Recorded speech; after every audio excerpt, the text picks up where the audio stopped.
Nous allons voir la lampe de type Area. C'est la seule lampe qui ne permet pas d'avoir de rendu dans la vue 3D, on devra passer en solide. Alors contrairement aux lampes de type extérieur, comme Sun et EMI, qui ont un éclairage constant, celle-ci a un éclairage fixe, c'est-à-dire que la source de lumière est à déplacer en même temps que la source Area. Alors par défaut, on a une lumière qui est très puissante.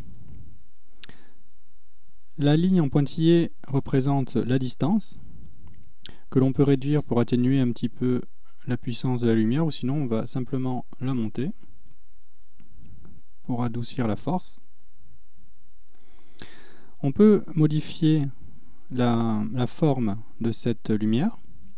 Par défaut, on peut s'en servir pour simuler un écran de télé, des néons, une lumière qui rentre par une fenêtre. On a ici une augmentation de la forme tout en restant avec une forme de carré. On peut modifier la taille rectangulaire pour des néons ou des éclairages particuliers. Mais augmenter sa taille en passant par ce menu-là ne modifie pas l'intensité.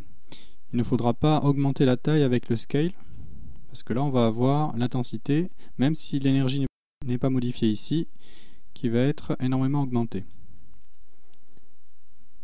Surtout utiliser cette option pour la taille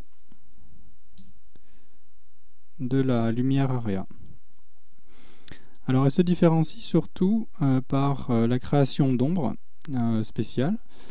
On va utiliser ce menu-là, CTRL 0 pour changer la caméra active.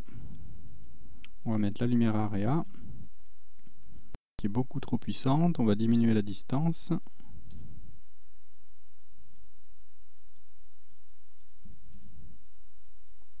Voilà. Alors maintenant on va créer les Ray Shadow. On a une nouvelle fonctionnalité pour la création d'ombres, c'est le Constant Jitter. Par défaut, on a Adaptative avec un sample de 1, classique. Avec un sample bas, on aura un temps de rendu très bas, mais on aura du bruit sur son ombre. Voilà, on peut augmenter la marge d'erreur ici pour avoir un temps de rendu un petit peu plus rapide. Constant va essayer de donner les meilleurs résultats avec un sample bas. Généralement, avec un sample de 8 ou de 10, on a déjà de bons résultats. Mais on a donc cette dernière fonction qui permet, avec des samples bas, d'économiser beaucoup de temps de rendu, qui va calculer ces ombres différemment. Là, il y a 9 ombres qui vont être calculées, 3 x 3.